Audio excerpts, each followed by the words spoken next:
Hello lovely people, this is Debbie from Wild and Woolly in Mount Pleasant, South Carolina, and today I would like to show you how simple it is to make this beautiful picot edged shawl. We love this little shawl wrap, whatever it is. Our very good friend made it for us, Claire, and lots of you have been making this and attempting to make it, and we figured we needed some video support for it. So what we love about this is its versatility and its ease to make it. You can wear it this way, you can wear it this way, you can wear it this way, you can have a beautiful shawl pin, you can have it this size, you can have it twice this size, you can have it half this size. It's a beautiful pattern and it's very, very simple. The trick is learning how to start each row, and that's what I want to show you today. The initial 5 cast on and 2 bind off. I'm going to take our yarn as we would ordinarily, and we are going to create a slip knot. This is a standard slip knot that you use in all purposes, not just knitting. So here's our slip knot. And then we are going to, when we do the 5 cast on, we're doing the 5 cast on with a knitted cast on. And here's how you do a knitted cast on. You come into the back of your stitch right here, as you would ordinarily for a knit. You wrap your yarn around as you would for a knit. You pull the new stitch through, but you do not take this stitch off your left needle. Leave the stitch on the left needle, and the stitch that you just created on your right needle, you're going to come around and into the back of that one and transfer it to your left needle. So now we have 2 stitches here.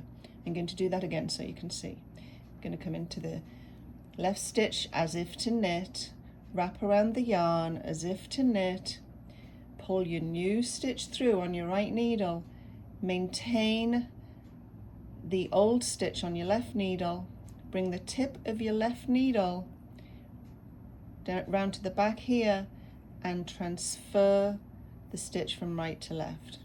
I've got 3 stitches now. We're going to do that again. As if to knit, keep on left and right, tip of the left into the right stitch and transfer. 1, 2, 3, 4. We have 1 more to do. You ready? Regular as if to knit, pull your new stitch out, left tip into the right stitch that you just created, transfer onto the left. So that's your cast on 5. You begin every row that way, cast on 5. And now, again, beginning of every row, cast on 5 and then bind off 2. So you're going to knit regularly 2 stitches. This is going to be your first bind off stitch. Your first stitch goes over your last stitch. You're going to bind off 1 stitch. You're going to knit another stitch and you're going to bind off your second stitch. Then knit to the end. People, this is the whole shawl. Here's your first picot. You see this? Can you see that? That's your first picot. This is the entire shawl. You keep on doing this until this thing is as big as you want it to be, and then you'll bind off. So again, now I've got 3 stitches. I'm coming in. I'm at the beginning of my next row. I'm going to knit cast on 5. There's my first one. And again, as if to knit, pull the stitch through, left needle into the right stitch and transfer. I just cast on 2. I'm casting on my 3rd stitch right now. 3, 4th stitch, 4. And you see that little twisting motion there. You're not going to slip. You're going to do this little twist right here, bring this into here. You're not just going to slip it on like this. You want to keep your stitches in the right position. So you're going to do that little twist. So I've got 5. So now that's the beginning of my row, cast on 5, and then the second part of the beginning of my row, cast on 5, bind off 2. So knit 1, 2, bind off the first stitch, knit the next stitch, bind off your second stitch. See this? There's another picot. knit to the end. And I'm just going to repeat this one more time for you.